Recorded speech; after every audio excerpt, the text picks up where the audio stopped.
اچھا مفتی صاحب، یہ اب کل سے جب ٹرینڈنگ یہ کر رہا تھا تو بہت سے لوگوں کے یہ سوال اور بہت زیادہ اعتراضات علماء کرام مفتیان اعظام پر یہ تھے کہ ہمارے ملک میں علماء کرام بہت دیر کے بعد کسی ٹیکنالوجی کو قبول کرتے ہیں. یہاں پر ریل چلی تو علماء کرام نے اس کے خلاف فتوے دیے، یہاں پر لاؤڈ سپیکر کا استعمال ہوا تو علماء کرام نے اس کے خلاف فتوے دیے. پھر کچھ سب سے زیادہ یہاں ٹیلی ویژن توڑے گئے باقاعدہ اس ملک میں. یہ تو خیر 90s کی دہائی میں نے بھی دیکھا کہ یہ کیا گیا. کہتے ہیں علماء کرام کے اب سب ٹیلی ویژن چینلز ہیں، پھر سوشل میڈیا پر انہوں نے یہ اعتراضات اٹھائے.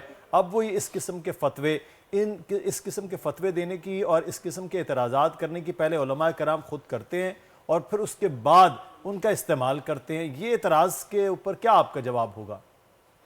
اس کے بارے میں یہ بھی کہوں گا کہ عوام کو بھی چاہیے کہ فتوے کی حیثیت کو بھی دیکھے اور ہمارے انفارم کی حیثیت کو بھی دیکھے. اگر 90s سے پہلے ٹی وی پر ڈرامے فلمیں وغیرہ ہوتی تھی یا نیوز ہوتی تھی تو وہ کس فارم میں تھے؟ وہ مائکرو ریل کی فارم میں ہوتے تھے اور وہ ایک حقیقی تصویر ہوتی تھی. تو حقیقی تصویر تو آج بھی بالکل حرام ہے، لیکن اب اس کا فارم بدل گیا اور ڈیجیٹل فارم میں آ گئے جس کی حقیقی کوئی چیز نہیں ہے بلکہ ایک عکس ہے. جس طرح کے آئینے میں ہم اپنی تصویر دیکھتے ہیں، اپنا عکس دیکھتے ہیں، تو ڈیجیٹل کیمرہ بھی ہمارا عکس دکھاتا ہے.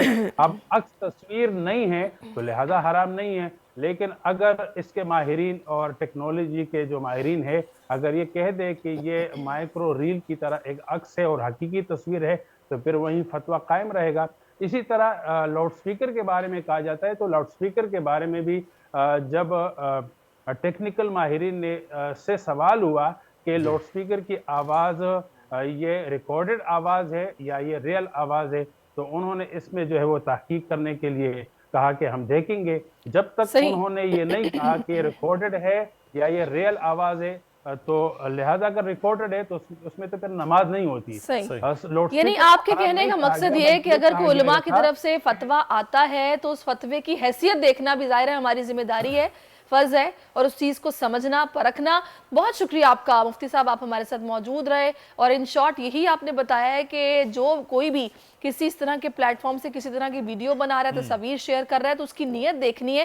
اگر تو وہ صحیح کام کے لیے، نیک کام کے لیے تو بہت اچھی بات ہے، لیکن اگر اس کا مقصد فحاشی پھیلانا ہے تو وہ حرام کام ہے جو کہ نہیں ہونا چاہیے، اور یہ آگاہی انہوں نے دی ہے. ٹھیک ہے.